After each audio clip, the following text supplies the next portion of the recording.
Ola, eu chamo-me Begatena, estudo portugués na Escola IES Pacheco e vou ler un poema de Sebastião da Gama, poeta portugués.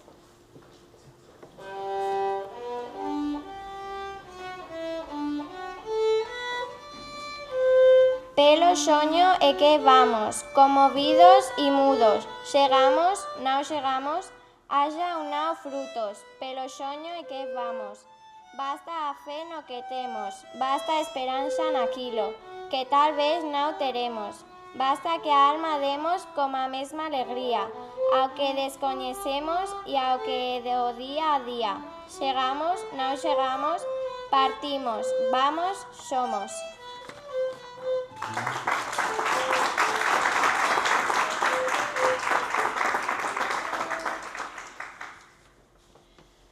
Ola, sou Marcos Gómez, estudo portugués na Escola Pacheco e vou a ler a poema do Paulo Leminski.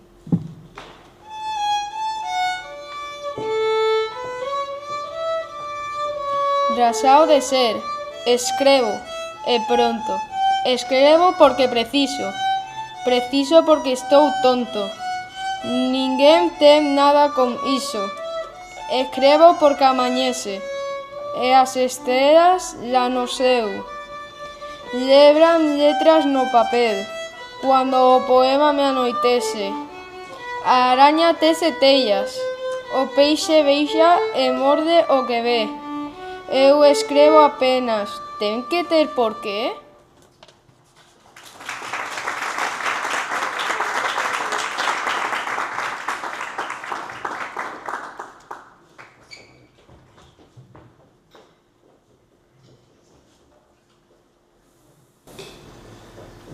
Boa tarde, conseguem ouvir-me bem?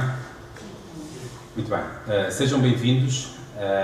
Hoje celebra-se o Dia Mundial da Língua Portuguesa, dia 5 de maio. Este dia foi instituído pela Unesco em 2019 e que serve para celebrar a língua e, naturalmente, as pessoas que a falam. A língua não pertence a um país, pertence a todas as regiões do mundo, havendo um falante, pelo menos aqui em Espanha, na Extremadura, temos vindo a ver cada vez aumentar o número de falantes da língua portuguesa, sobretudo o número de alunos de português, que se estima que este ano letivo haja cerca de 34 mil alunos, segundo os dados que são públicos. E já agora faço aqui também referência a uma reportagem que saiu há cerca de um mês no jornal português O Público, que dá conta deste entusiasmo pela língua portuguesa na Extremadura. Então, um bem-aja às pessoas que com ela trabalham, aos professores, assistentes e, naturalmente, aos alunos por a escolherem como ramo de estudos para mais tarde trabalharem com ela. Uma língua, estava a dizer há pouco, é uma nova cultura, ter uma nova vida, uma outra vida diferente daquela que nós temos no dia-a-dia. E ter várias vidas pode ser muito significativo e entusiasmante. Então, parabéns também a vocês pelo vosso bom gosto em escolher a língua portuguesa como língua de proximidade. Não me quero alongar muito, vou só fazer aqui uma breve apresentação do evento de hoje. Hoje temos connosco dois professores e dois escritores portugueses, o Rui Correia e o António Navais, a quem agradeço estarem aqui connosco para falarem sobre o seu mais recente livro, Pelo Contrário, e que vamos ter este primeiro momento de conversa com os escritores sobre a necessidade e a importância do debate e de uma boa argumentação, importante sempre, mas talvez, sobretudo, hoje em dia se afigure mais útil, veremos. De seguida teremos a transmissão, o anúncio dos vencedores do primeiro certame de microrrelatos em português Raquel Gafanha, organizado pelas Escolas Oficiais de Idiomas da Extremadura, a quem eu saúdo a iniciativa à qual tive a oportunidade de fazer parte como júri de honra e que me alegrou bastante por poder desconectar do dia-a-dia e entrar numa outra realidade, vida. Ler textos bons é excelente. Por fim, vamos continuar com uma, digamos, palestra, momento sobre a didática dos Lusíadas, se posso chamar assim, orientada pelo escritor António Navais. Esta atividade, e prometo não me alongar mais, a atividade é uma atividade concertada pelo Instituto Camões, por duas escolas aqui de Cáceres, pela Escola Pacheco e pela Escola de Malpartida de Cáceres, também em parceria com o CPR. Este momento é também um momento de formação, começa hoje e que termina amanhã, e frisar aqui o entusiasmo dos envolvidos para a concretização deste momento. Tenho aqui ao meu lado Filipe Hernández, espero não ter... Fernandes, delegado provincial de Educação, e que vai dar umas palavras, meia hora, segundo ele. Sim, meia hora de quarto. 30, 35 minutos e depois seguimos com a apresentação. Obrigado, naturalmente, por terem vindo.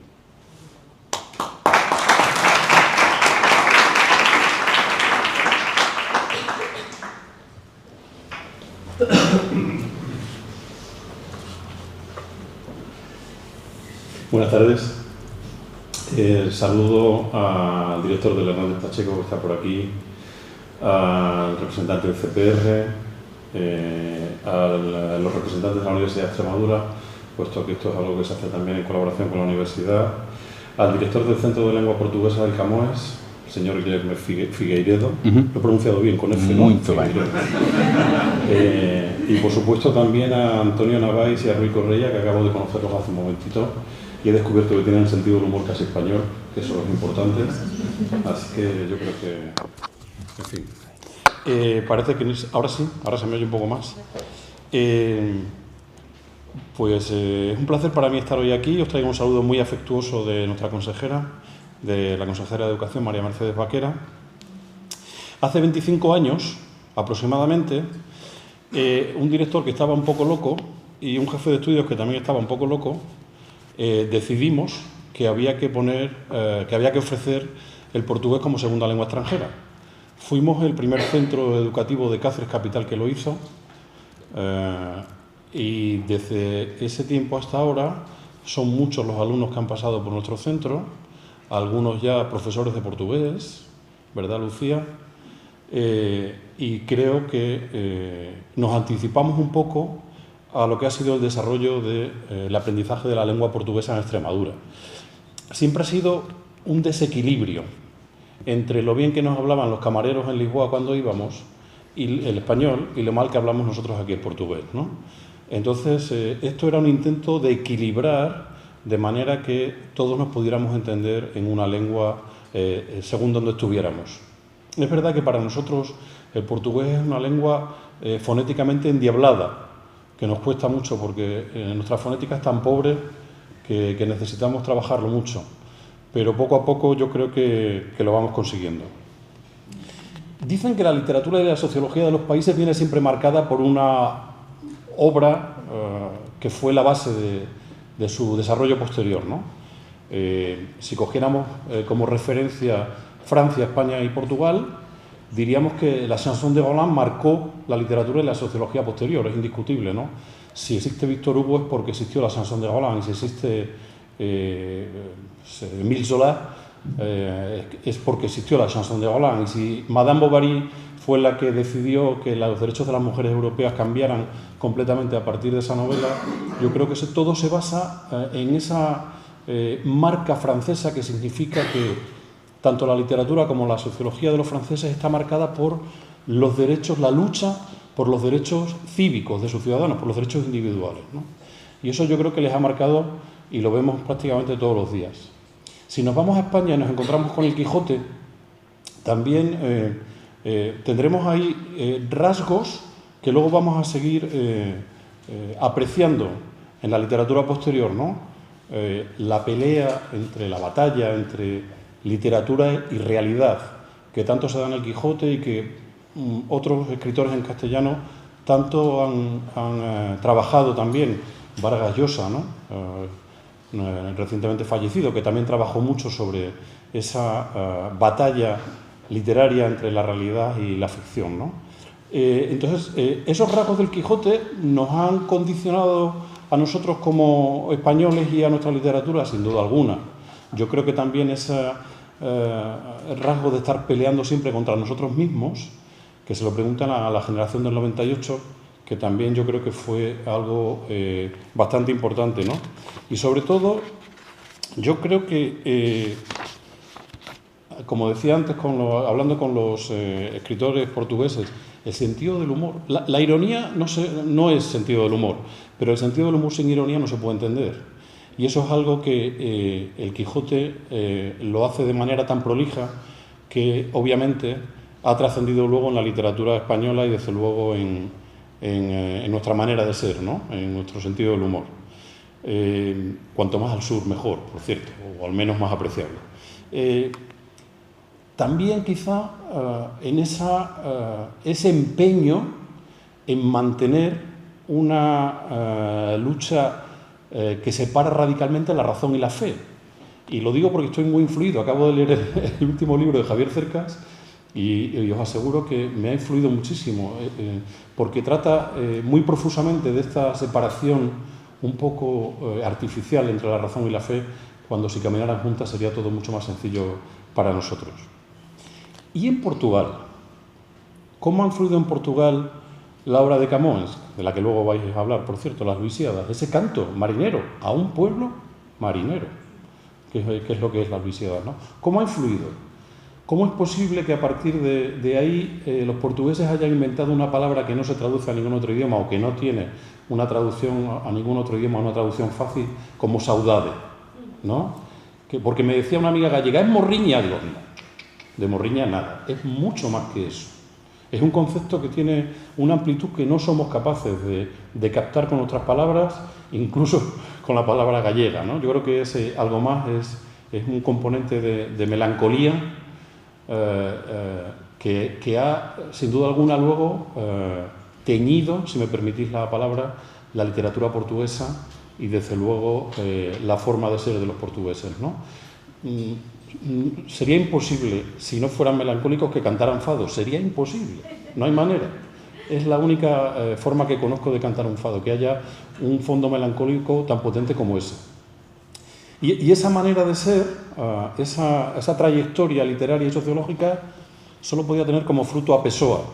No podría haber otra persona, nunca mejor dicho, no va con segundas, como él, ¿no?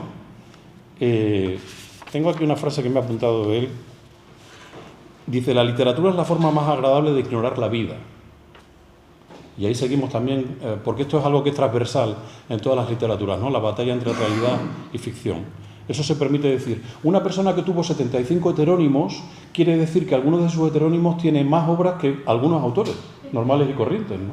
Entonces, yo creo que es el producto inequívoco de la trayectoria literaria y sociológica de Portugal. Y termino con una frase suya, como no, que además me encanta y la digo bastantes veces. La literatura, las artes en general, son la prueba evidente de que la vida solo no basta. Así que mucha suerte, que os vaya muy bien en estas jornadas, que aprendamos todo un poquito de portugués, que falta nos hace, por lo menos a mí, y que sigamos compartiendo. Ya nos hemos dado cuenta de que las fronteras son artificiales, porque el apagón no conoció de fronteras. Si el apagón no conoció de fronteras, ni la literatura, ni la gastronomía, ni la música, ni la cultura conocen fronteras. Así que, hermanos portugueses, bienvenidos y a trabajar.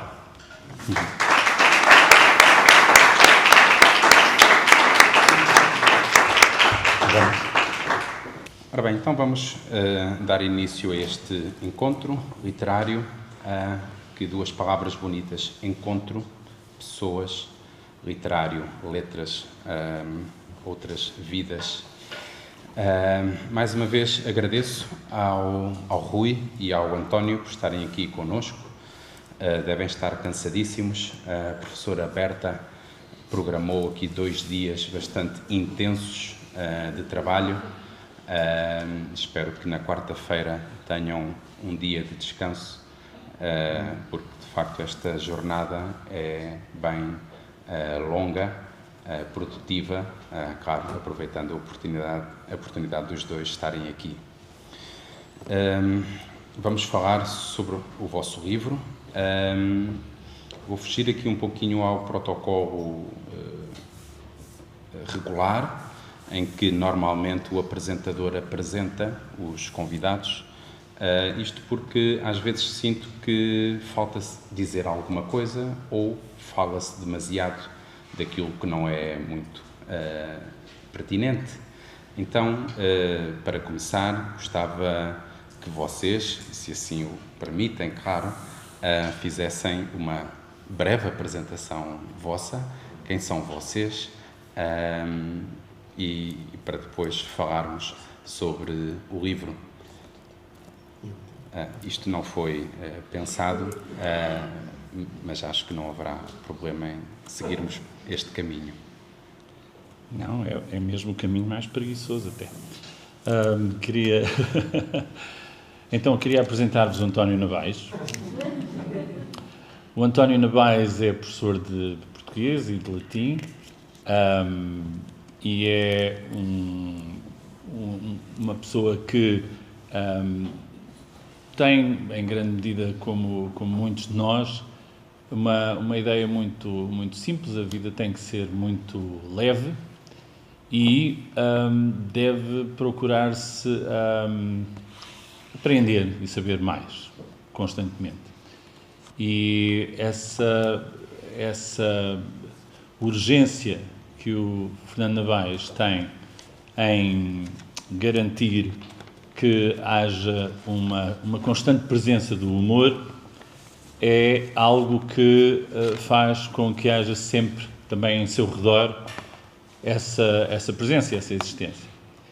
E nesse sentido, eu tenho sido beneficiado com uma amizade leal do Fernando Navais, que, para além de ser um professor de excelência, é também um cultor, ativista da língua portuguesa e um grande ativista também em relação ao novo acordo ortográfico, e que tem, enfim, onde ele se tem destacado também a nível nacional em Portugal por uma série de iniciativas que, primeiro também dentro da Associação dos Professores de Português, mas depois em muitas facetas da sua vida, é de facto um proselitismo que tem caracterizado a sua carreira.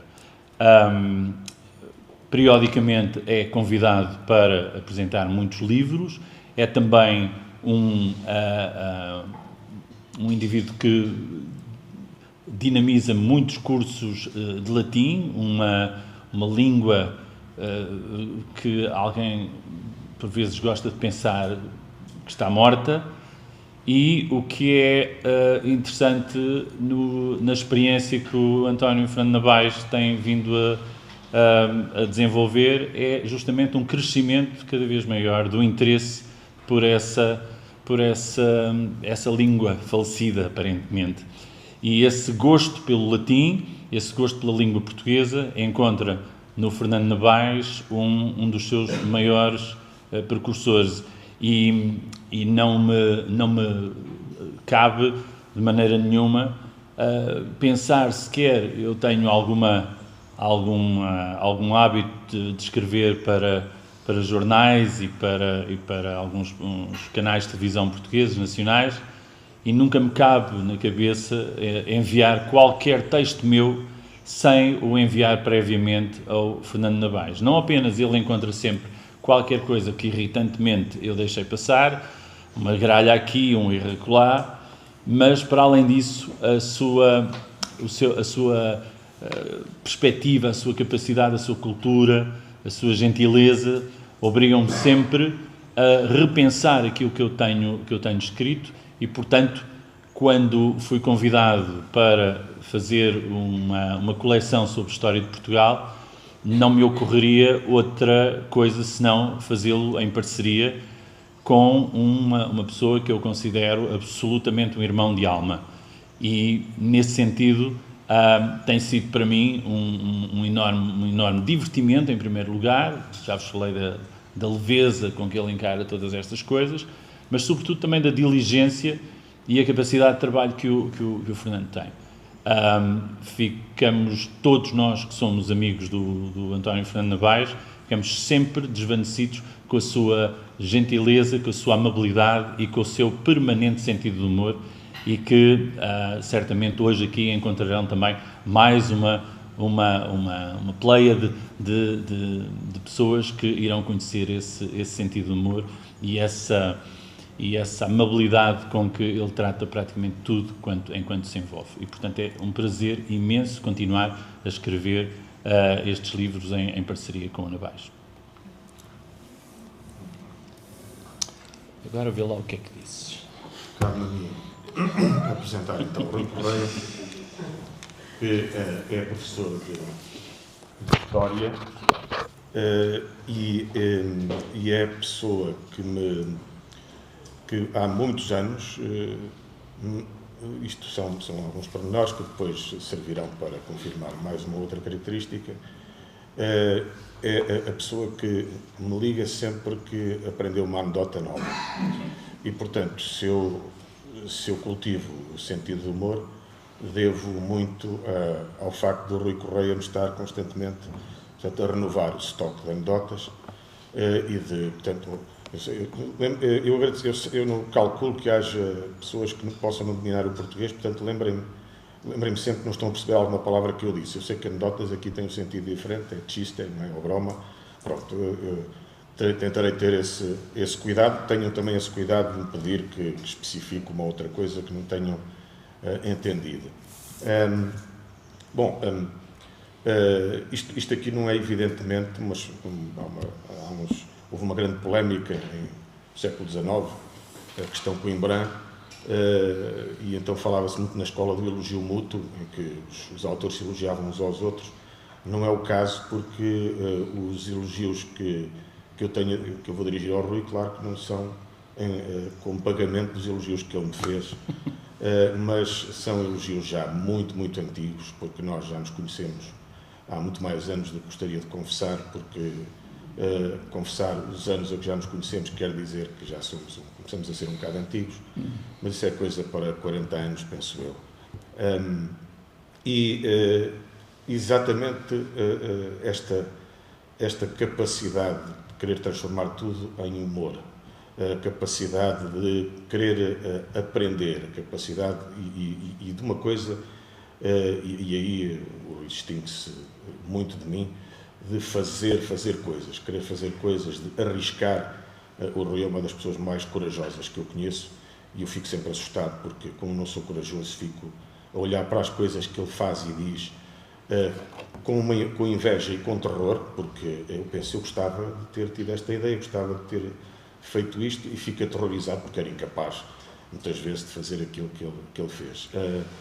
As suas capacidades como pessoa que gosta de intervir no meio em que vive já são mais que conhecidas. O Rui fez parte, lá está, de uma coisa que eu sou incapaz, alguma vez sequer de pensar. Ele fez parte da direção de uma escola durante 8 anos, se não me engano.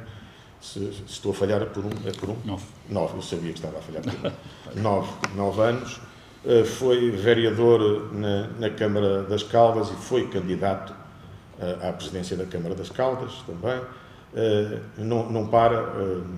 Ele está aqui em Cáceres, depois de ter estado em Coimbra, também a dar uma palestra, a palestra a que, aliás, poderão assistir amanhã e que é altamente aconselhável e também assustadora, o que é bom. Eu, aliás, assusto-me, já há bocadinho falámos de já entretanto falámos de uma coisa que eu vou fazer aqui e de que ele vai dizer mal amanhã, e portanto já ficam avisados, porque eu vou ter a veleidade de apresentar um PowerPoint daqui a bocadinho e ele amanhã vai dizer que é preciso deitar fora todos os PowerPoints. Já estou a dizer, a antecipar-me algo que ele vai dizer. A generosidade do Rui está bem patente, por exemplo, no facto de ele ter sido convidado para escrever uma coleção que poderia ter escrito sozinho e preferiu escrever comigo. E, portanto, eu só tenho de agradecer também essa generosidade, porque tem sido extremamente divertido. Estou a falar dos Contos Arrepiantes e deste livro que estamos a falar agora, ou pelo contrário. Ele não precisa de mim para escrever isto. Eu acho muito bem que ele me convide, fiquei muito, muito contente, muito agradecido. E termino, se calhar, por aquilo que ele pode dar menos importância, mas não por acaso. O Rui ganhou em 2019 o Global Teacher Prize de Portugal, ou seja, foi considerado o melhor professor de Portugal. Aquilo que ele tem para dizer muitas vezes sobre pedagogia, didática e, em geral, e é aquilo que interessa, sobre a relação com os alunos e sobre o modo como devemos estar atentos aos alunos, é de uma relevância absoluta. No final disto tudo, claro que há aquilo que interessa, sobretudo, que é dois tipos de amizade. Uma grande amizade um pelo outro e uma grande amizade pelo saber aquilo que está contido na palavra filosofia. É o Rui Correia.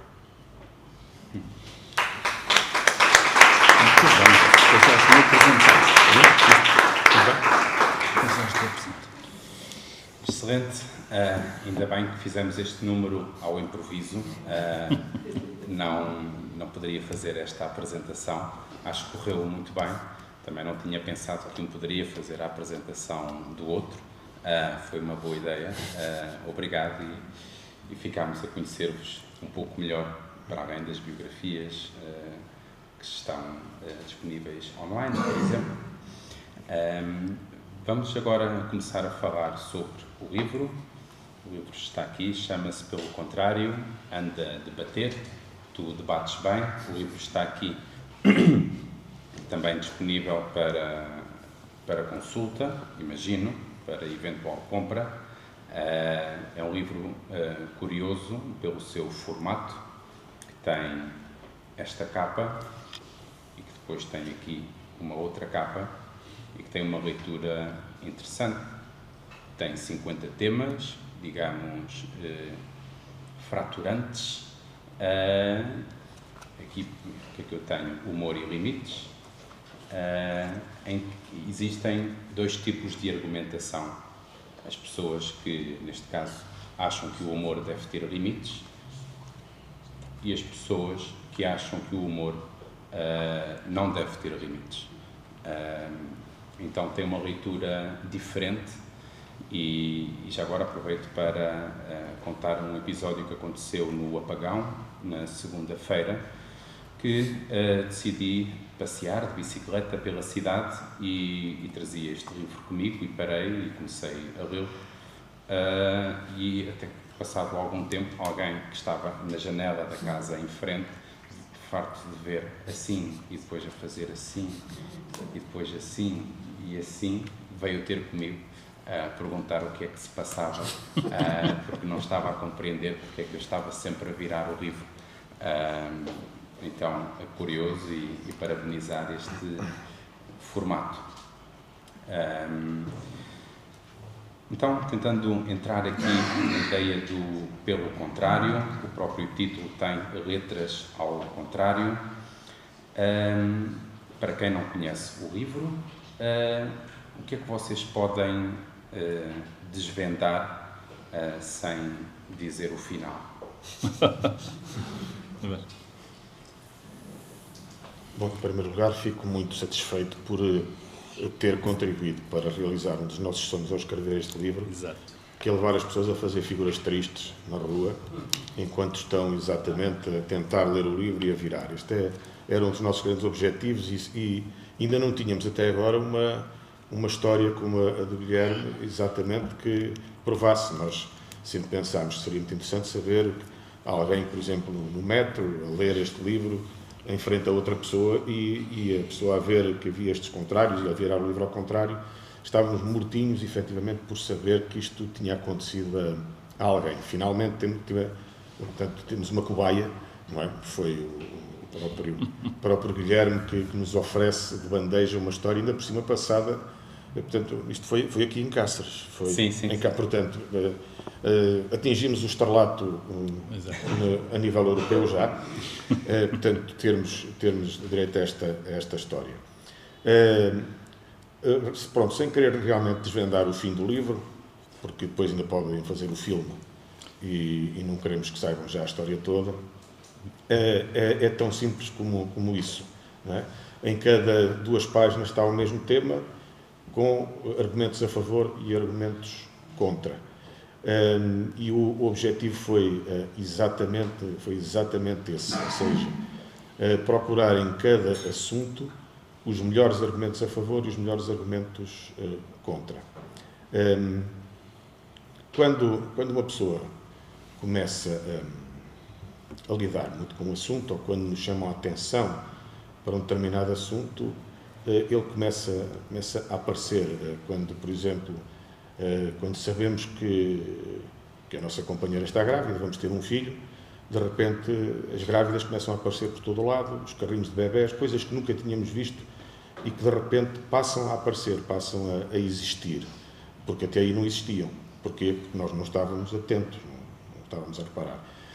A partir do momento em que começámos a pensar neste livro e a escrever este livro, começou a aparecer, a propósito de tudo e de nada, começaram a aparecer pormenores sobre a argumentação e um deles apareceu-me exatamente na banda desenhada.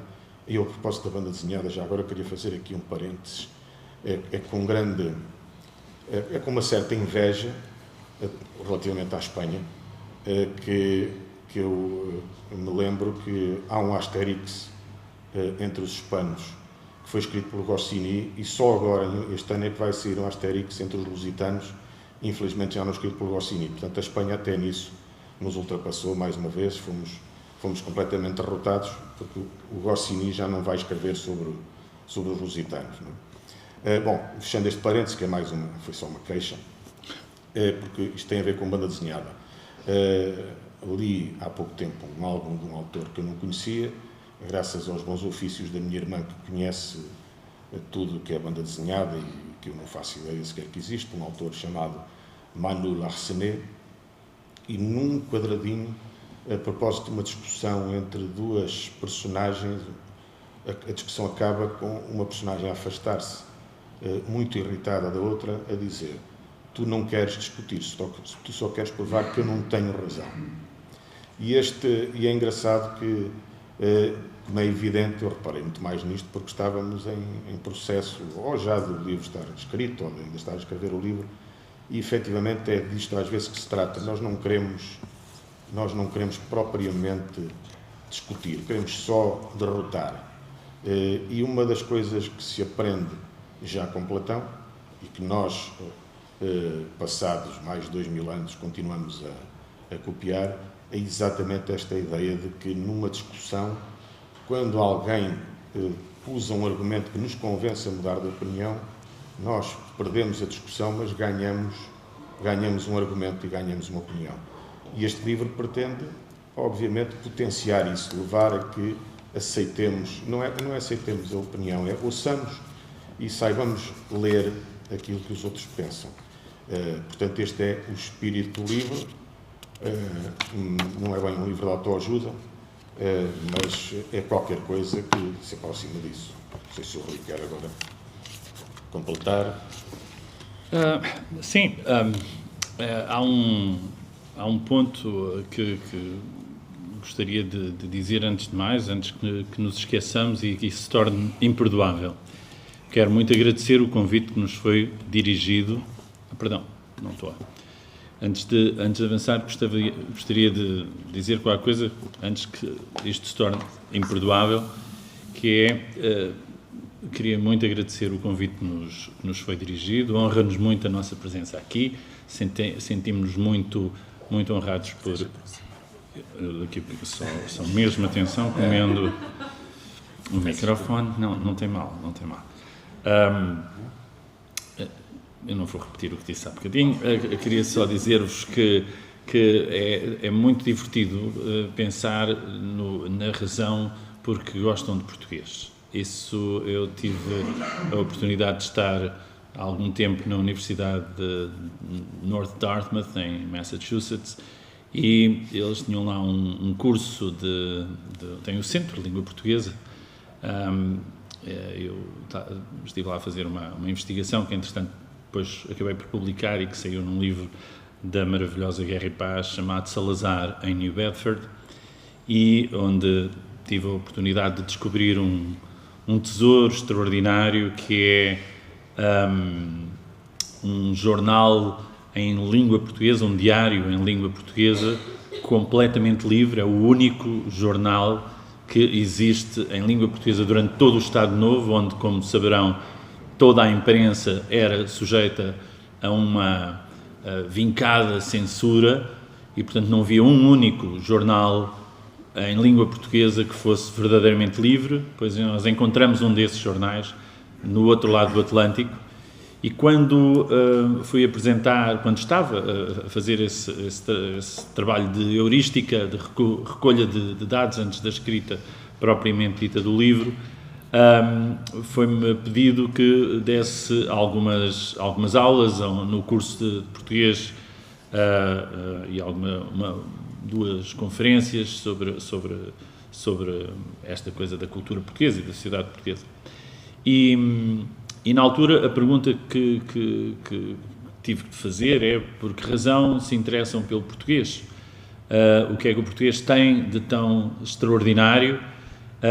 Ainda por cima, tendo nós pessoas tão inspiradoras como o Miguel do Unamuno, que dizia abertamente que não faz nenhum sentido aprender o português, porque quem sabe o castelhano sabe o português, e quem sabe o francês também acaba por saber grande parte das línguas europeias, e, portanto, na verdade, há duas línguas para aprender, a latina e mais nórdicas, e a partir daí tem tudo sabido. Um homem, como se sabe, escrevia e lia ao mesmo tempo.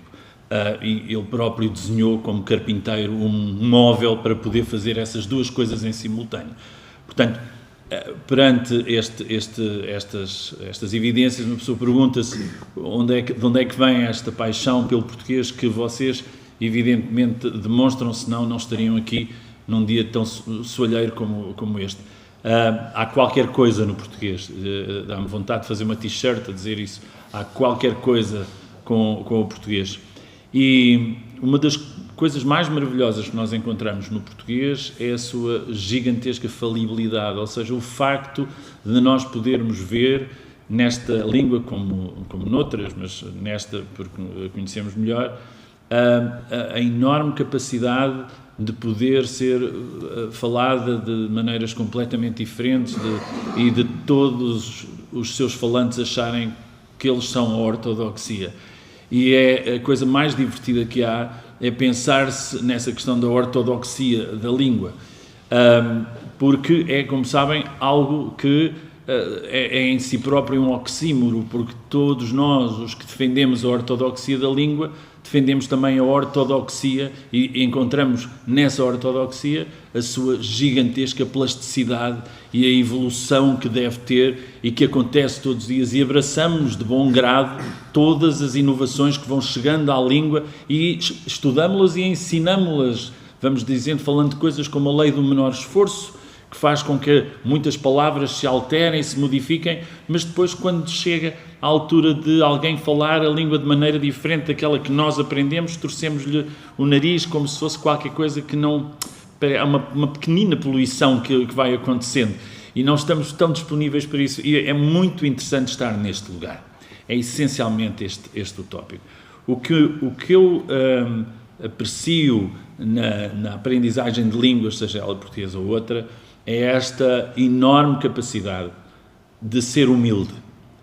Como sabem, É um ato de valentia ser humilde.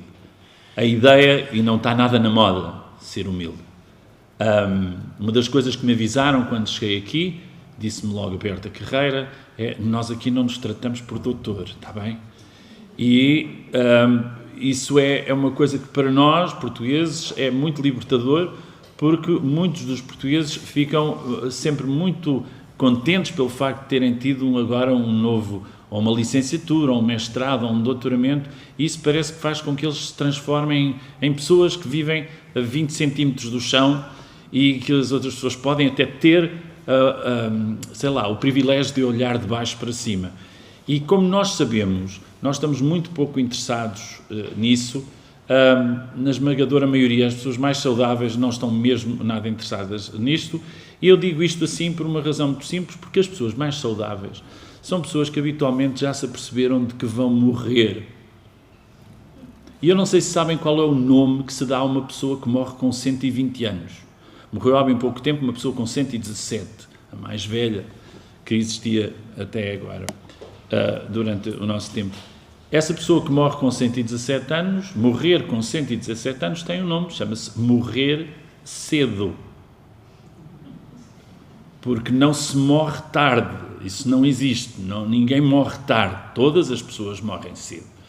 E, portanto, a ideia pela qual nós nos ocupemos durante a pequena longevidade da nossa vida com questões tão mínimas como a de gostarmos de ser tratados por doutor é algo que nos ultrapassa. E, portanto, chegar aqui e dizerem-me que se puderes evitar essas coisas, o que para nós é uma dificuldade imensa, porque o doutor António Fernando Navais é uma pessoa que também gosta muito pouco de ser tratada assim. Mestre, peço desculpa, mestre. E, portanto, nós temos neste culto pela língua portuguesa muitos destes recantos, muitos destes lugares. Mas, como vos disse, para que isso possa ser possível, temos de escutar as pessoas mais velhas, porque essas pessoas mais velhas estão próximas de morrer. E, portanto, já começam a não ligar muito às pequenas coisas que nos ocupam e que nos dividem. E se perguntarem a algum português de mais de 70, 80 anos como é que ele está, bem, se está tudo bem, ele vai-lhe dizendo, cá vamos andando. E depois, quando se despede de nós, diz-nos uma coisa, diz-nos assim: saudinha. Ora, saudinha não é um ato de preguiça. Dizer saudinha quando nos vamos embora, dizendo que a saúde é a única coisa que verdadeiramente importa, tudo o resto empalidece perante isto, é a síntese biográfica daquela pessoa. Essa pessoa está-nos a dizer uma coisa muito simples, está-nos a dizer assim: se tu tens muitos problemas, se não tiverem a ver com a tua saúde, não são propriamente grandes problemas, peço desculpa. Portanto, se quiseres dedicar-te a isso, boa sorte nesse projeto.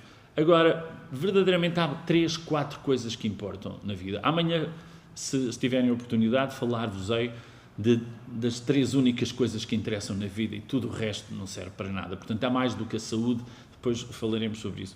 Em relação, o que é que isto tem a ver com este livro? Eu acho que tem absolutamente tudo.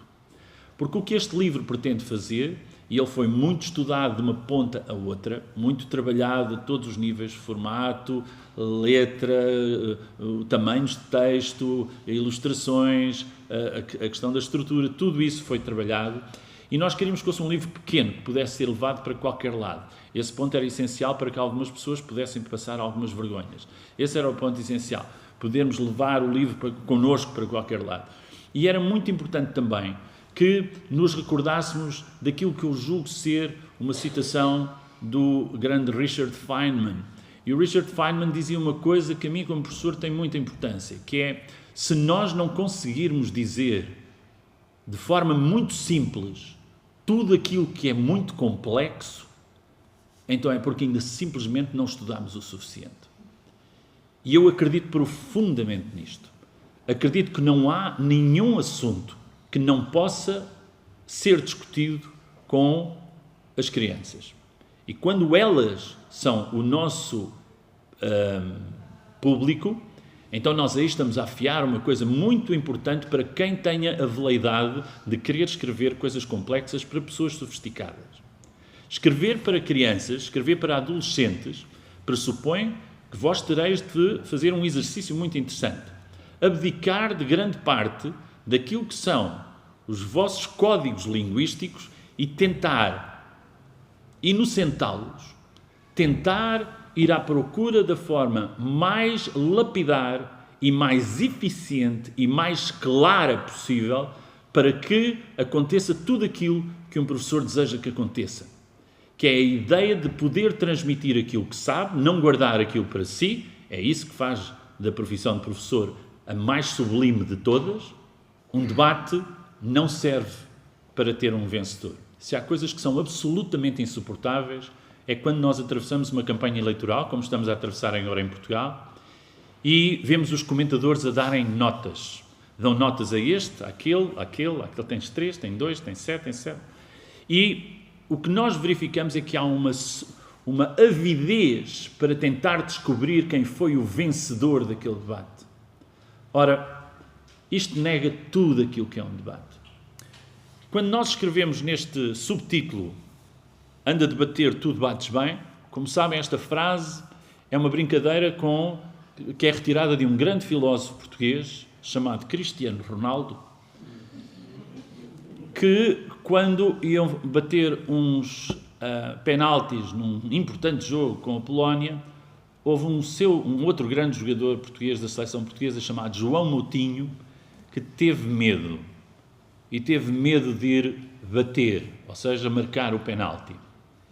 E o Cristiano Ronaldo, no meio de muitos palavrões, que eu não vou dizer aqui, porque são palavrões muito feios, enfim, que faz parte da cultura futebolística, não sei se têm ouvido falar. Aliás, os palavrões, como sabem, são transmitidos em slow motion, em repetição. Pelo menos em Portugal isto acontece sempre que um jogador diz um palavrão daqueles mesmos sumarentos, nós percebemos o que é que ele diz, parece, enfim, pela leitura de lábios conseguimos saber, mas as televisões não ficam satisfeitas com isso. As televisões vão buscar as imagens, voltam atrás e passam-nas em slow motion para nós vermos bem o palavrão a sair distinta e retintadamente da boca dele.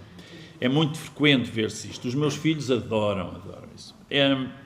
E ele disse na altura para o João Moutinho: "Anda a bater, tu bates bem."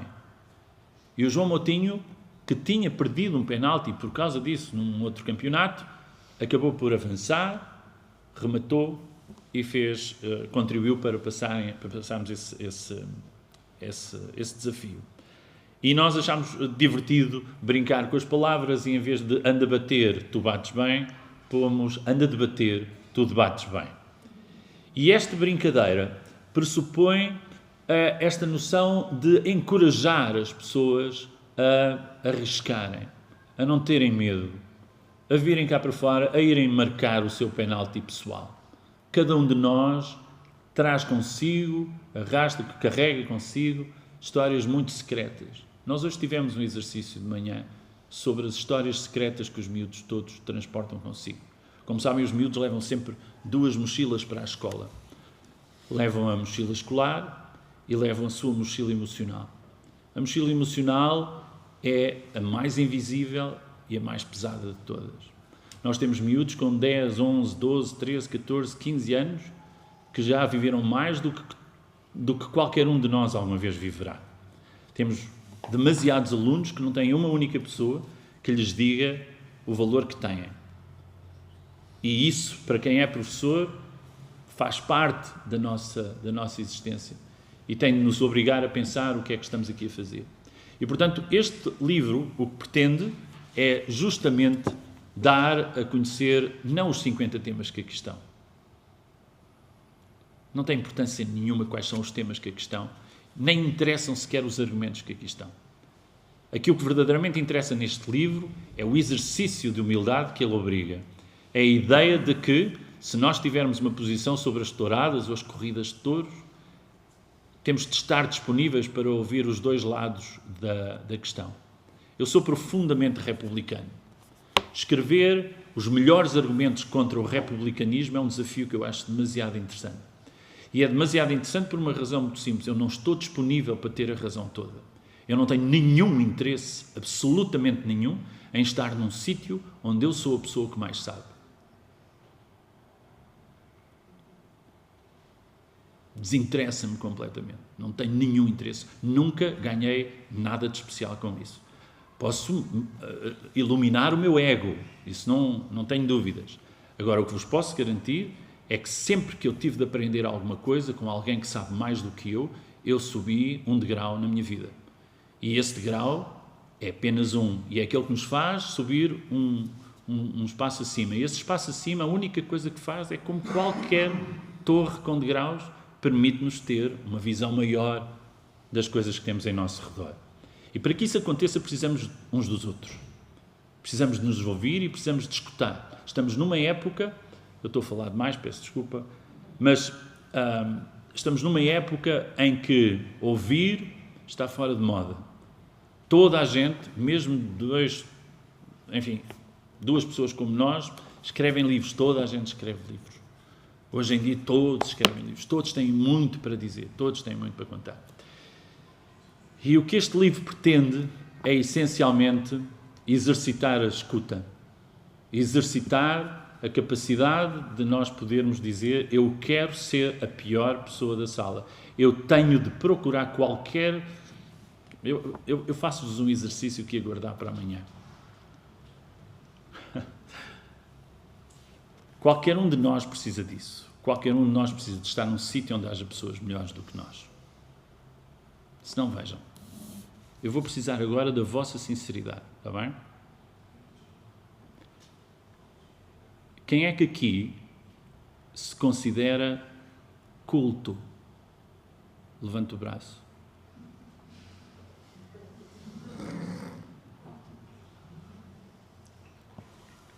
Guilherme, isto é a Universidade da Extremadura, certo? Correto. Ok, então acabamos de saber que na Universidade da Extremadura há uma pessoa culta. Ok? E, portanto, o vosso projeto é, se têm filhos que vão para a universidade, é enviar os vossos filhos para sítios onde, em princípio, não há gente culta. É isso? Não, há aqui qualquer coisa que não dá. Espera, pode ser outra coisa. Pode ser a humildade. A modéstia. Se calhar estão a ser modestos. É isso? Pois bem, gente, uma das coisas que é essencial é nós percebermos que se nós não dermos valor à cultura que temos, ninguém vai dar. E, portanto, aqui o que vos recomendo é que levantem o braço.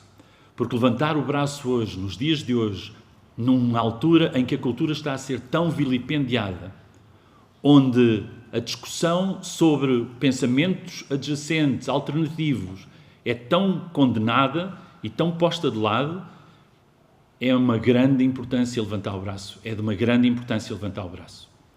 Nós precisamos ter a noção e lançá-la lá para fora de que ser culto, saber mais coisas, não é saber tudo, nem nada que se pareça. Qualquer pessoa culta sabe o que é que significa não saber.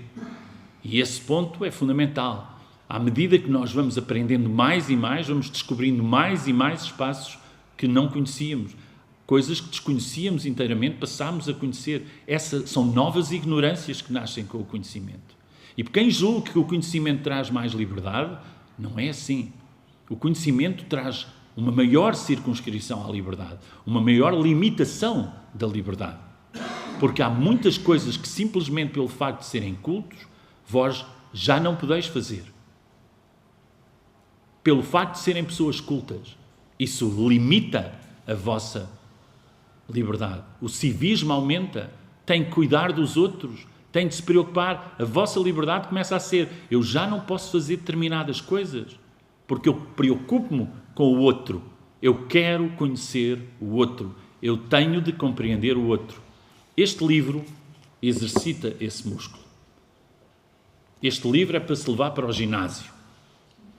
É para ir para lá, ler e perceber que eu, republicano convicto, sei encontrar o lugar onde um monárquico me vai explicar com toda a clareza quais são as virtudes da monarquia em relação ao republicanismo. E eu tenho alguns bons argumentos contra o republicanismo. E isso é muito interessante. Isso tira-me do meu lugar, obriga-me a deslocar para outro sítio, e esse outro sítio é normalmente onde está o outro.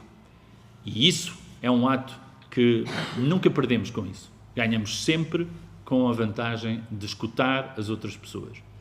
E o que nós temos de ter nesse ponto é uma absoluta exigência. E a exigência deverá ser a qualidade dos argumentos. Porque, volto a dizer, não é para haver um vencedor, é para nos aproximarmos, para tentarmos aproximar-nos da verdade, seja lá o que isso for. Mas há uma coisa que é essencial para quem é de história, eu já escrevi vários livros de história, e para quem é historiador, sabe que a história não é a narração do passado. A história não tem nenhum interesse no passado.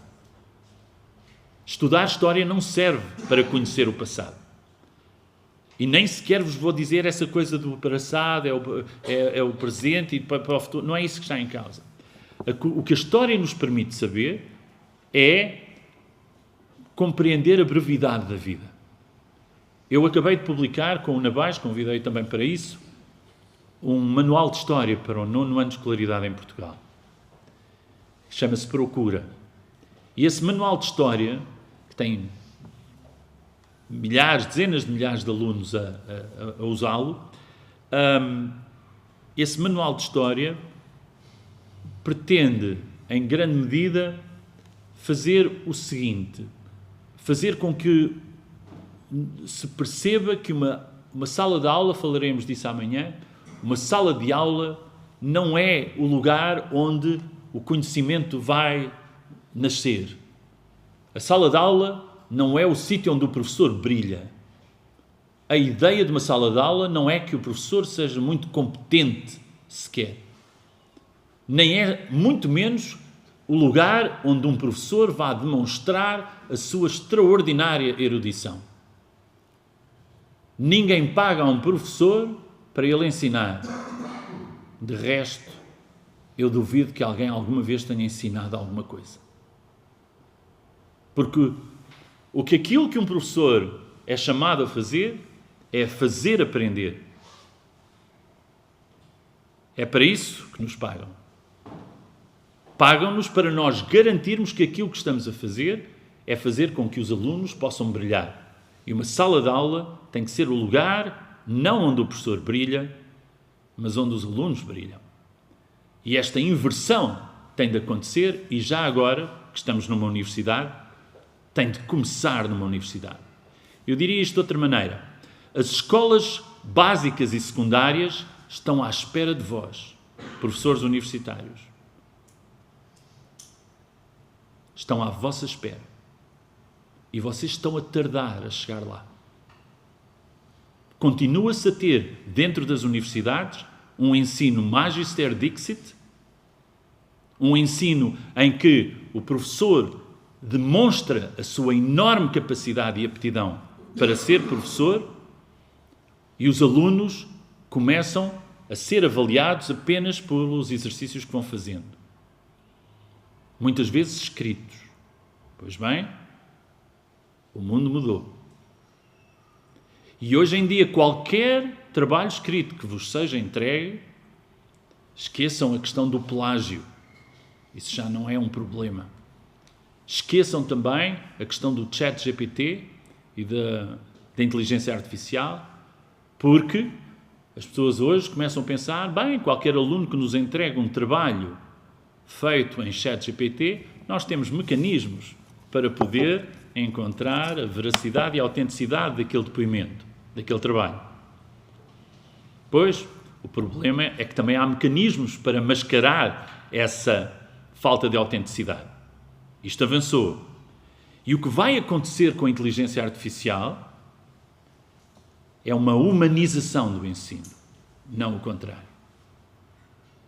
Porque o que vai cada vez mais suceder é que cada professor consciente, sobretudo do superior, do ensino universitário, vai ter de se compenetrar mais tarde ou mais cedo de que vai ter de conhecer os seus alunos todos.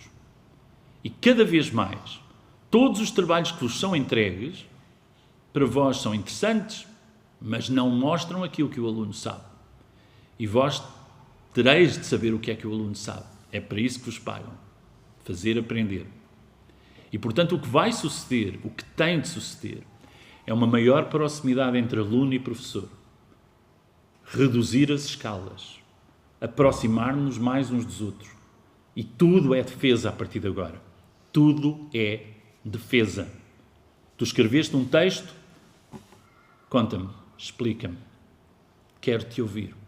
Quero saber se o que tu escreveste neste texto é uma coisa em que tu mastigaste bem as coisas, percebeste bem as coisas. Eu quero conhecer a verdadeira autenticidade do que tu me disseste. O que aqui está escrito é espantoso, gosto imenso.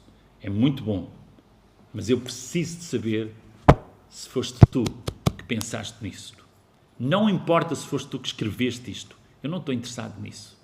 Eu quero saber se foste tu que pensaste nisto.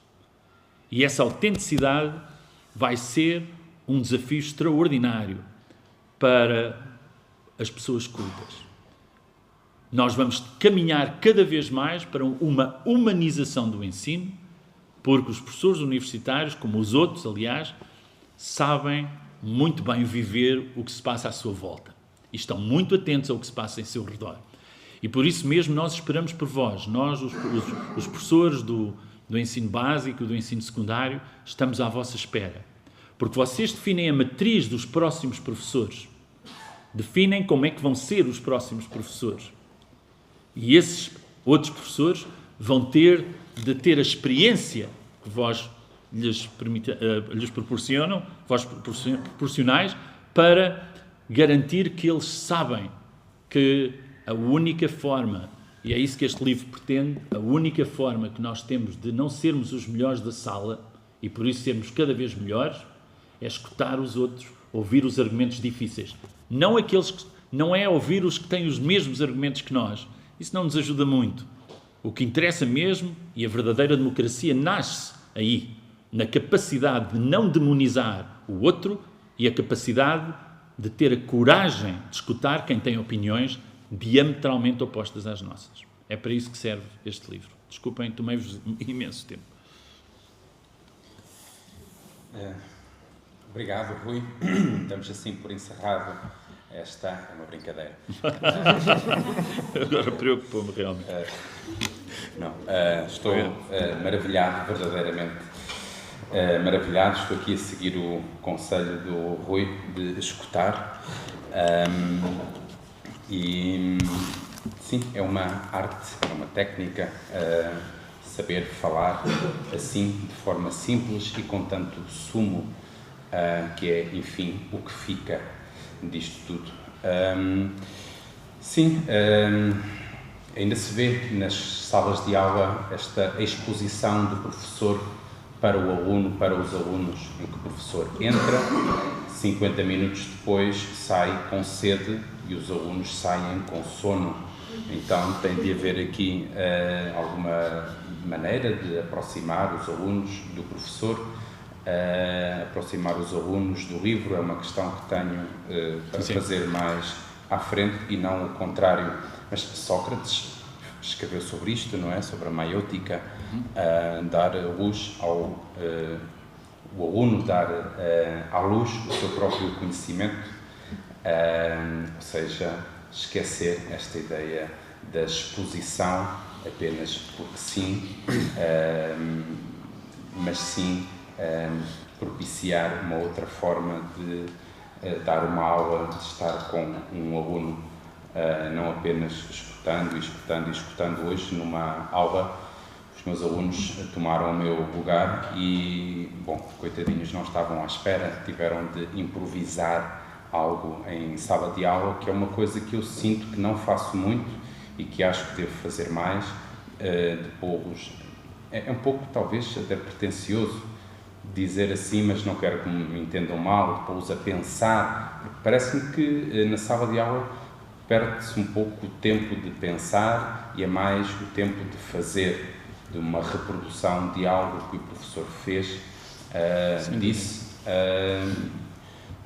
Ok, ainda bem que concordas. E não sei, eu sinto que, enfim, perde-se bastante neste ritmo de apenas repeat after me, repetir depois de mim. Mas também depois chega-se aqui a um ponto interessante, que é como verificar como avaliar, não é? Já deste aqui o repto da proximidade. Se entretanto tivermos algum tempo, que acho que vamos falar um pouco disso. Também queria dizer que costumo provocar os meus alunos com um texto do Essa de Queiroz, na verdade, de Frederico Mendes. É uma carta que ele escreve a uma amiga, que é a Madame S. Esta amiga pergunta ao Frederico Mendes por um professor de espanhol para o seu sobrinho. E o Frederico diz que, para que aprender espanhol? Ele é espanhol, essa pessoa. Para que aprofundar o espanhol? Basta ler 2 ou 3 comédias de Lope de Vega e não é preciso saber muito mais espanhol do que isso. Talvez devemos falar orgulhosamente mal a língua dos outros também. Isto são palavras dele com sentimento nacionalista, patriótico. Então ele depois dá o exemplo da sua tia dispéptica, com problemas de estômago, mas que adorava viajar pela Europa. Só sabia dizer a palavra ovos, e ela só comia ovos, e só sabia dizer em português ovos. Não sabia huevos, eggs e por aí fora. E como é que ela pedia os ovos? E o texto termina assim: ela olhava para o empregado do hotel e imitava uma galinha. Baixava a sua saia, levantava a sua saia e imitava a galinha. Então eu pergunto aos meus alunos o que é que o Essa está para aqui a dizer, não é? Qual é a vossa opinião sobre isto? Esperando que eles me digam que, bom, ele teve ali algum ataque e que, se não queremos fazer figuras tristes, então aprendamos línguas, por exemplo. Então lembrei-me da ideia do Unamuno e vim repescar aqui o Essa, já que estamos no dia da língua portuguesa. Voltando aqui ao livro, o Rui já explicou o subtítulo, o anda de bater, tu bates bem. O Ronaldo disse anda a bater, tu bates bem, para o João Montinho. Mais tarde, o João Montinho bateu o penalti e acho que marcou. Vocês já admitiram, melhor, tu já admitiste que, e não me leves a mal, que vocês querem ser aqui o CR7, não é? De dar confiança às pessoas neste sentido. Sim. De propiciar um debate. E se assim não for, então claro que agradeço que me corrijam.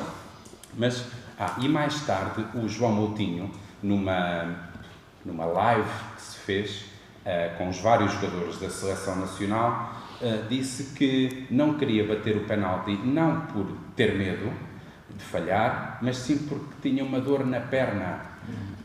E todos os colegas de seleção riram-se, como quem diz, não me parece que seja assim. E a pergunta que faço é, perante determinados temas, não fará sentido também darmos uma dor na perna e irmos à nossa vida? Isso. Bom, quer dizer, pode variar de pessoa para pessoa. Há pessoas com mais tendência para ter dores nas pernas em situações difíceis e encontrarem, portanto, uma desculpa do que outras. Eu não quero fazer aqui... Para já, é claro, se uma pessoa tiver de escolher entre ser, pelo menos em termos de algum valor, o CR7 ou ser outra pessoa qualquer, claro que escolhemos o CR7, como será compreensível. Quem diz o CR7 diz o Messi, por aí fora.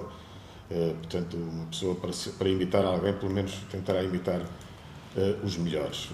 Quando conseguimos fazer um subtítulo destes, baseando-nos numa frase de um dos melhores jogadores do mundo, faz sentido. Ora, ter medo dos temas. Bom, essa é uma questão que se pode colocar relativamente aos coautores dos textos deste livro, ou seja, se sentimos alguma dor ao falar de algum dos temas, por exemplo, se sentimos alguma hesitação ou algum medo. É outra característica, digamos assim, que nos une, a mim e ao Rui, é exatamente esta tendência para tentar exatamente perceber o outro lado. Ou seja, não é que não tenhamos convicções fortes sobre muitos destes temas que aqui estão, mas procuramos sempre ter, eu não diria que é abertura, porque a abertura parece que estamos a fazer um favor ao outro lado, não é uma questão de favor, é mesmo procurar outros argumentos às vezes que vêm contra aqueles em que estamos a pensar. Quando permitimos aos alunos, ou quando as nossas disciplinas permitem, não faço ideia se as coisas são diferentes, eu leciono português e, portanto, e português de secundário, quer dizer que leciono, sobretudo, no fundo, literatura portuguesa. Ora, quando se fala de literatura, está-se constantemente a falar de tantos assuntos, porque a literatura arrasta tudo consigo, arrasta a religião, as relações, o sexo, os hábitos, as mentalidades. Estamos sempre a falar disso e estamos sempre a falar de coisas que por vezes escandalizam os alunos, por exemplo, nomeadamente quando falamos de hábitos e mentalidades de outras épocas. Uma das obras que faz parte do programa em Portugal é de um escritor que, como quase todos os escritores de muitas das épocas da nossa literatura, também escrevia em castelhano e em outros dialetos da Península Ibérica, Gil Vicente. E uma das obras é a Farsa de Inês Pereira, que, no fundo, fala, entre outras coisas, da condição feminina na Idade Média. É sempre divertidíssimo assistir à reação das raparigas, divertidíssimo e tranquilizador ao mesmo tempo, porque todas elas dizem, havia de ser comigo. Eu adoro quando elas dizem uma coisa destas, não é? Revoltam-se, evidentemente, e isso leva, claro, a debates que eu gosto de provocar, e gosto de provocar não só porque gosto de provocar, mas porque esses debates fazem sentido.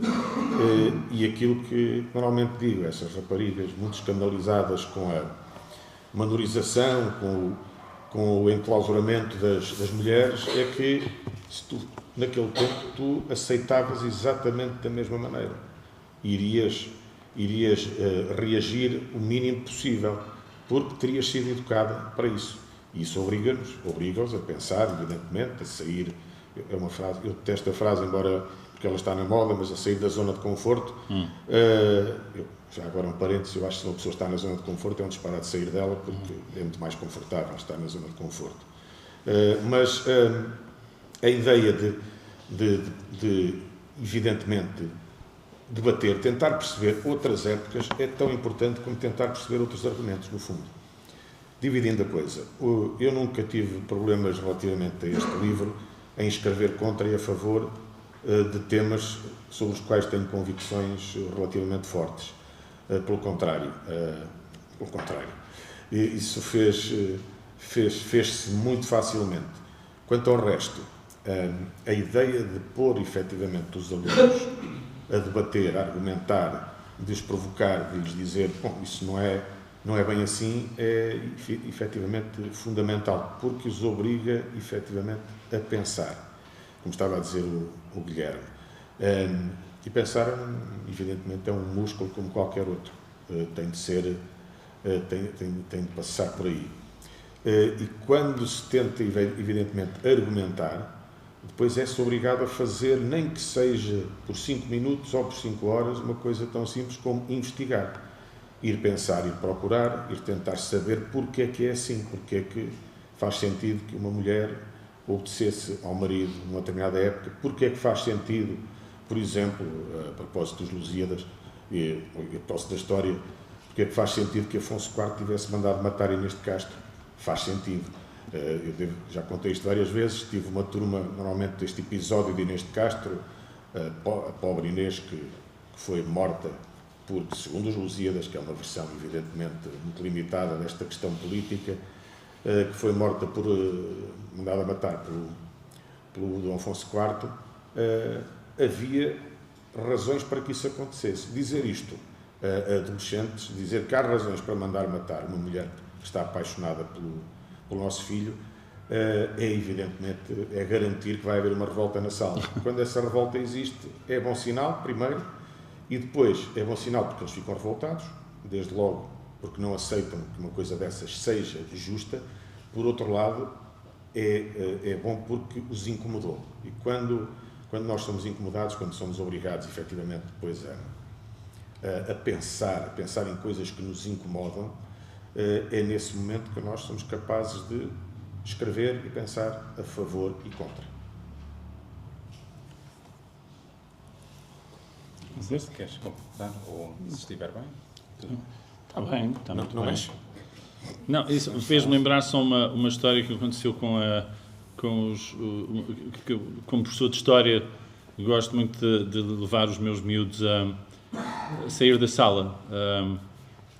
Eu gosto muito de sair com eles e de vez em quando vamos visitar monumentos históricos e tal. E das coisas que mais me divirto é levá-los a visitar palácios reais. Nós temos alguns em Portugal. E quando vão aos palácios reais, eu gosto muito de estar sentado e ouvi-los e tal, e eles fazem sempre a mesma pergunta, sempre, porque vem o guia, percorre aqueles corredores, ou de Mafra, ou de Vila Viçosa, e diz: aqui é o quarto do rei, este é o quarto do rei. E fica tudo muito espantoado, que coisa maravilhosa que está. Depois andam mais uns 100 metros, porque os palácios são assim. E aqui está o quarto da rainha. Este é o quarto da rainha. E os meus miúdos ficam como vocês estão neste momento, não é? Que é, então, e não, como é que não, como é que há príncipes? Isso. E eu gosto muito de os colocar nesta posição, mas porque vocês acreditavam mesmo que os casamentos reais são casamentos por amor? E eles dizem: mas que outro género de casamento há? Enfim. Vou-vos dizer, eu gostava muito agora que se sentassem aqui um bocadinho, eu gostava de vos transformar. Quem é que aqui acha que os casamentos devem ser por amor? E os braços levantam-se com grande entusiasmo. Alguém acha que alguém se deve casar sem ser por amor? Não há nenhum braço levantado, nada, zero. Então eu digo-lhes: então eu agora vou-vos dizer coisas para fazer com que vocês rapidamente se transformem em pessoas que concordam, não apenas concordam com o casamento que não seja por amor, como acham que ele deve ser absolutamente essencial casar-se sem ser por amor. E quando eu lhes trago um bocadinho de factos políticos e que demonstram que muitas guerras deixaram de acontecer pelo simples facto de haver uniões entre coroas, de pessoas que se não conheciam, e que pelo facto de uma delas aceitar, ou as duas aceitarem, depende da beleza da pessoa núbil, as duas poderem aceitar casar com alguém que nunca viram na vida, nem sabem, eu pergunto-me o que é que vocês punham à frente para uma pessoa assim, a vossa felicidade pessoal ou a sobrevivência de, 3.000 pessoas? 3.000 soldados que representam, como sabem, habitualmente os homens e, portanto, são 3.000 famílias. Vamos imaginar que são 4 pessoas nessa família por causa de um casamento, 3 vezes 4, 12.000 pessoas que podem ter a vida melhorada só por causa de uma decisão vossa. E os braços começam a baixar lentamente, um a um, por ali fora. E este lugar é muito interessante, este espaço é muito interessante. Quando nós começamos a ver que há esta visão muito delicadoce, diria eu, da história, que a história deve ser tudo muito composto e muito arrumadinho e está tudo certo. É muito interessante virar as coisas um bocadinho do avesso por uma razão simples, por serem verdadeiras, mais nada, por serem factuais. E isso é que é o ponto essencial. O ponto essencial é nunca mentir. Nunca mentir. Eu acho que falta um verbo na língua portuguesa que é próximo do mentir, mas que nós praticamos todos mentimos bastante e praticamente todos os dias. Quando, por exemplo, hoje nos encontramos aqui pela primeira vez, eu certamente perguntei: então, está tudo bem? E alguém me respondeu: sim, está tudo bem. Ora, eu tenho absoluta convicção que as pessoas que hoje me disseram que está tudo bem na sua vida, me mentiram nesse momento. Há de certeza um problema nas vossas vidas, algures, uma pequena coisinha, tem que haver qualquer coisa desse género. E, portanto, eu proponho o lançamento de um novo verbo, que era o verbo mentar.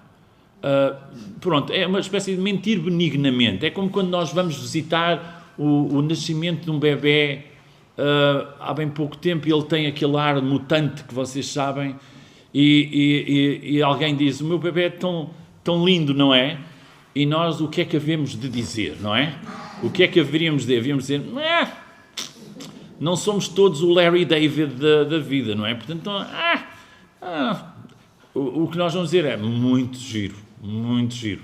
E o pior que podemos fazer nessa altura, quando reparamos na fealdade evidente da criatura, é dizer sai ao pai. É o pior que pode acontecer. O pior ainda é sai à mãe, mas pronto.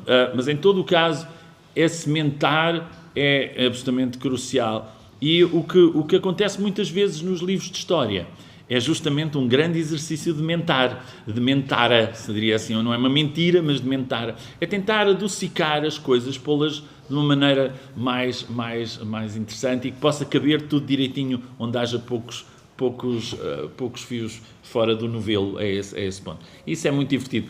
O Navais, entre as muitas coisas maravilhosas que diz, tem uma coisa que eu acho estupenda e que eu estou à espera que ele tenha a coragem de cumprir, que é quando ele morrer, eu vou estar cá, porque ele vai morrer primeiro do que eu. É isso. Mas eu quero muito estar cá para ver se ele consegue pôr na sua lápide aquilo que ele deseja que a sua lápide tenha escrita, que é, e isso tem tudo a ver com este livro, que é sim, mas. É só isso. A ideia de alguém que não tem a certeza praticamente de nada na vida. E eu acho que é assim, mas não sei. E este livro é um exercício de sim, mas.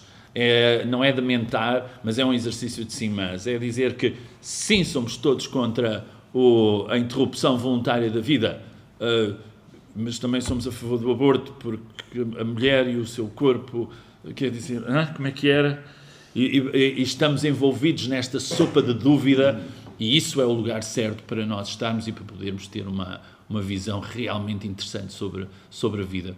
Há uma canção do Quincy Jones, num grande álbum, um dos álbuns da minha vida, chamado Duke, e ele tem lá uma canção cantada pelo maravilhoso James Ingram, e ele diz uma frase que eu tenho sempre na minha vida, que eu aprendi imenso com as canções, imenso. Não tenho a certeza que hoje aconteça o mesmo com as letras das canções que eu vou ouvindo, que a minha filha ouve, mas as letras das canções de um Paul Simon, as letras das canções de uma Joni Mitchell, as letras das canções de um James Taylor, são tratados filosóficos de grande profundidade e grande intensidade. E essa canção tem uma frase pelo James Ingram que diz assim: Being cool won't help you keep your love warm. Being cool won't help you keep your love warm. E isto para mim teve sempre um significado filosófico. Diz-me sempre que às vezes engolir o orgulho para garantir que o vosso amor, que é a coisa mais importante da vida, que o vosso amor permanece sólido e estável, é um ato de pura inteligência. E não é inteligência emocional, é de inteligência tout court, porque ela demonstra essa enorme capacidade que eu acho que todos devemos exercitar de percebermos que a nossa lápide deve ser um sim, mas uma lápide vitalícia. Devemos ter essa lápide vitalícia ao longo da nossa vida de escutar e ter as nossas convicções, defendê-las com veemência. A veemência é uma coisa muito importante. É essencial sermos veementes nos nossos valores, nos nossos princípios. Isso é indisputável. Agora, partir do princípio que a veemência representa a intolerabilidade ou, sobretudo, um pensamento dogmático sobre o que quer que seja, não. Sejamos dogmaticamente antidogmáticos. É isso que o livro pretende fazer, e fazer com que isto possa partilhar-se com os mais novos, que os mais novos peguem nisto. Eu e o Navais fomos convidados há pouco tempo, e lá estou eu a falar demais, há pouco tempo íamos a Guimarães, a um torneio de retórica. E nós íamos preparados, confesso-vos, eu ia preparado para uma coisa muito medíocre. Ia preparado para ouvir uns alunos a dizerem umas coisas mais ou menos interessantes. Os temas desse fim de semana eram a legalização da prostituição, e o tema leve, como imaginam, e em segundo lugar a energia nuclear ou energias renováveis. E nós íamos preparados para... Energia nuclear para fins pacíficos. Para fins pacíficos. E então havia ali, nós íamos preparados um bocado naquela de, ok, vamos ouvir umas crianças a tocar uns assuntos de uma forma muito ridiculamente superficial, e nós iríamos ter de mentar, iríamos ter de dizer, muito bem, minha querida, muito bem, muito bem, querida. E estávamos preparados para essa benignidade, para essa magnanimidade toda. O que nós encontramos foi uma indústria de retórica em Guimarães, com 10 anos de trabalho, em que as escolas organizam torneios baseados nos temas mais fraturantes que possam imaginar, e onde os alunos formam equipas e têm torneios, campeonatos, onde toda a audiência participa também e pode intervir. E zangam-se, e há escolas que se zangam umas com as outras por causa de discussões deste género.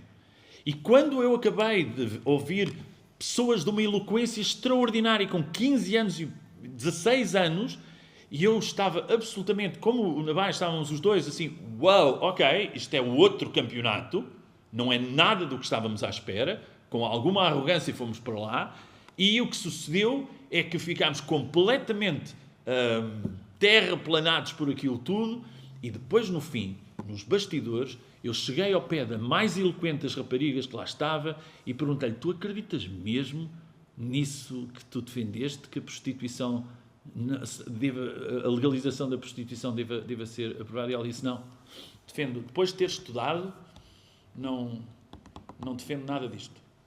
E por ridículo mesmo, fui perguntar, isto parece uma história, fui perguntar à outra pessoa que tinha estado o tempo todo a dizer o contrário, e perguntei-lhe, tu acreditas mesmo na posição que defendeste ou não? Quanto mais estudo, mais sou a favor da legalização da prostituição.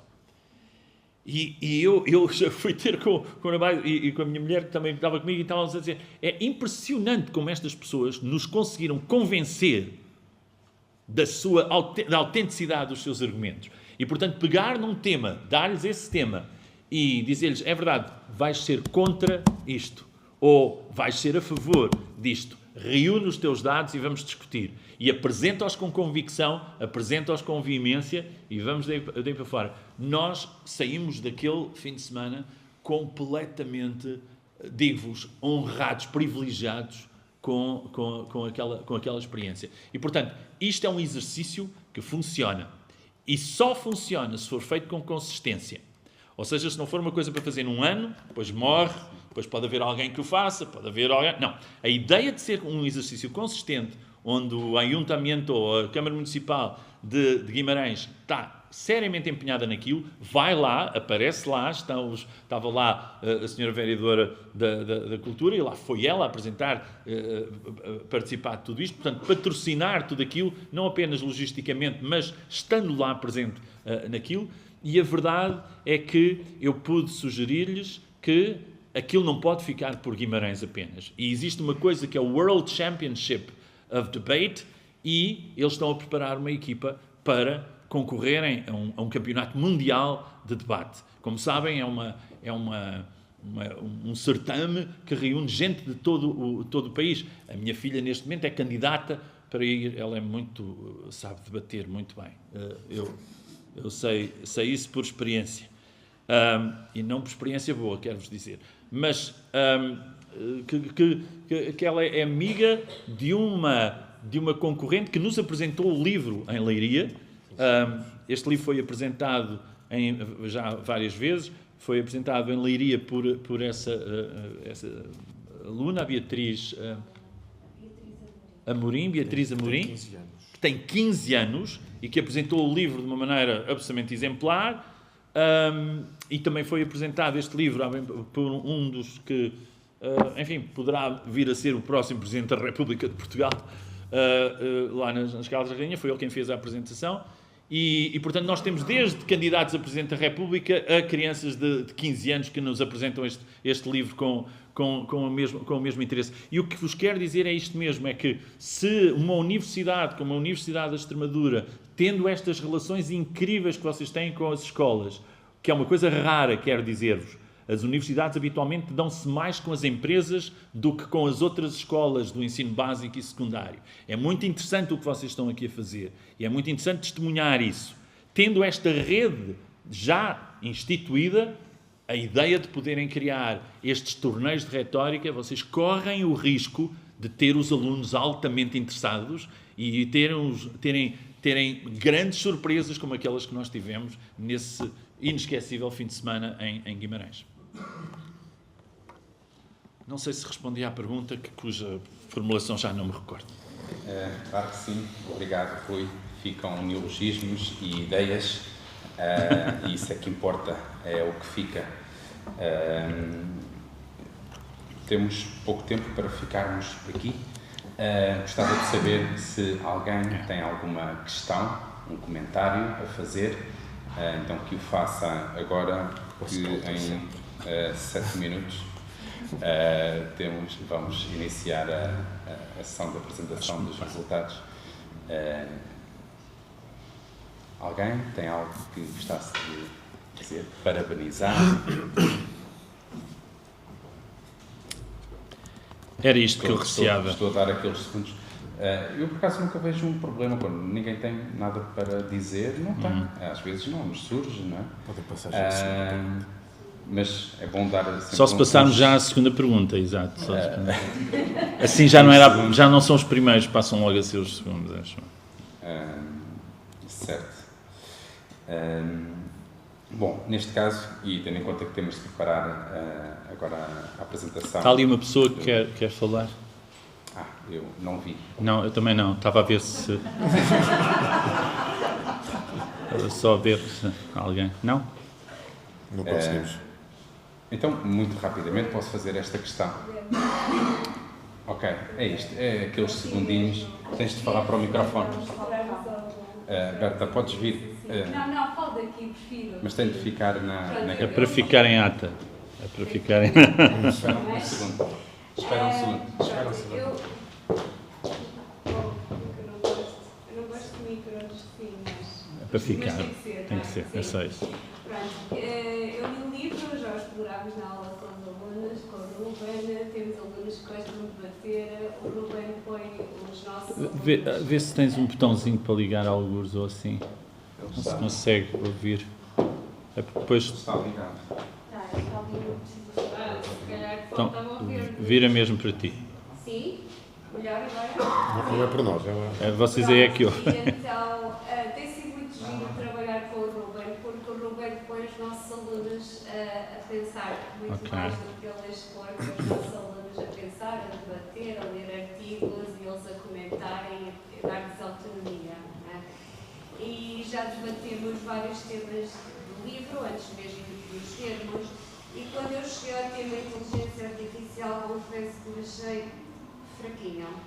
Desculpem, a ousadia, a avaliação.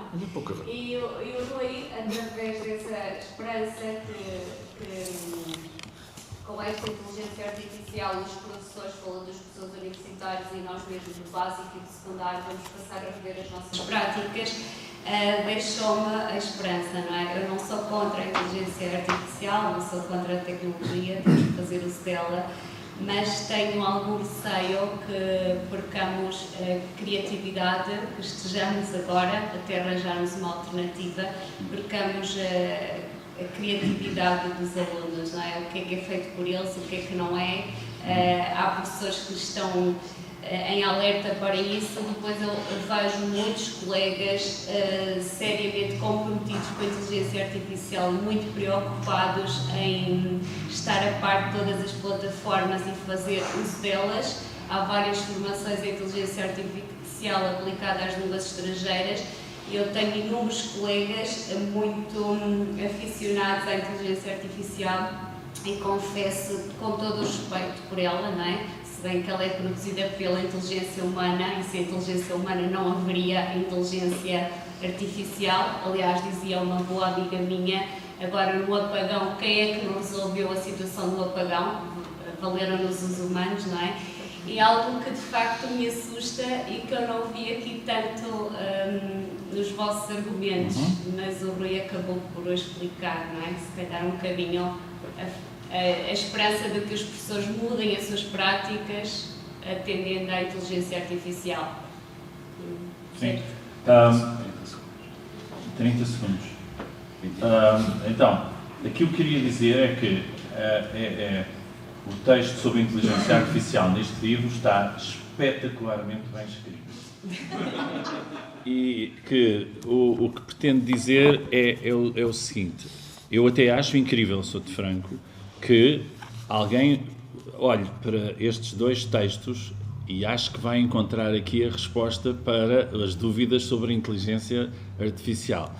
Mas aquilo que quero dizer-vos é que, em relação a este tópico, eu tenho já idade suficiente para percorrer os diversos entusiasmos que foram acontecendo ao longo da minha vida. Eu pertenço a uma geração que é muito privilegiada, porque nós somos a geração que se fascinou pelo analógico. Ok? O analógico para nós era uma coisa absolutamente fascinante. Quando eu era pequeno, o futuro para mim é carregar num botão e o botão acender-se. Eu encontro isso em todos os elevadores hoje. Ok? Não me ouviram nunca falar mal de um telemóvel. Isso é uma coisa completamente absurda. Eu sonhei com telemóveis quando era pequenino. A ideia de falar, como via no Star Trek ou no Espaço 1999, aquele aparelho que era assim, que parecia mais ou menos um biberon virado ao contrário. E tudo isso, para mim, era absoluto fascínio. Eu durante 12 anos, fiz formação de professores em matéria de introdução dos meios informáticos na prática docente. O meu problema aqui é que a inteligência artificial não sabe fazer uma série de coisas. E isso é muito divertido para mim. Não sabe formular perguntas novas, uma única. Não consegue ter curiosidade. Não tenta perceber coisas. Não sabe falhar. Erra e faz aquilo que uma pessoa insuportável faz quando erra, que é: isto está errado. E ela diz: pois está, peço desculpa. Desculpa, mas estava errado, porque é que tu me disseste abertamente isso? Ora bem, isto é muito mais. Agora dir-me-ás, e com razão. Ok, mas isto é o princípio. Não é. Nós já temos pelo menos 30 anos de inteligência artificial a funcionar. A inteligência artificial foi democratizada há pouco tempo, mas ela existe em todo lado. Isso faz-me lembrar aquela anedota maravilhosa que é: olha, eu não quero ter cá, a mulher diz para o marido, eu não quero ter cá o telemóvel ligado, porque eu acho que eles os estão a ouvir. Ok? Os telemóveis, através os telemóveis ouvem-nos. E o meu marido riu-se de mim, e a Alexa riu-se de mim, e a Siri riu-se de mim. Está a perceber? E, portanto, o que eu acho interessante neste tópico é justamente essa ideia de nós estarmos outra vez, num lugar que nos diz assim: tudo aquilo em que tu acreditaste, se calhar tem que ser repensado mais uma vez. E isso é um bom lugar. Isso é um lugar que nos levou sempre, a fazermos o que o Hegel dizia que acontece com absolutamente tudo. Tens a tese, tens a antítese e vais ter uma síntese. E dessa síntese nasce certamente o progresso e, portanto, eu estou convicto disso. Não é a primeira vez que nós temos medo da tecnologia. No século XIX existia um tipo escocês chamado Ned Ludd, que a única coisa que fazia na vida era destruir todas as máquinas da Revolução Industrial, porque tinha a ideia de que isso ia fazer perder, como fez, muitos dos empregos dos seus camaradas. E, portanto, eram quadrilhas de gangues que andavam pelos campos de fábrica em fábrica a destruir as máquinas. Nós fazemos isso também, intelectualmente ou não, fazemos isso também, mas o que nós não podemos fazer é desconhecer a inteligência artificial e o que se está a fazer neste âmbito. E isso faz parte da carteira profissional de cada professor.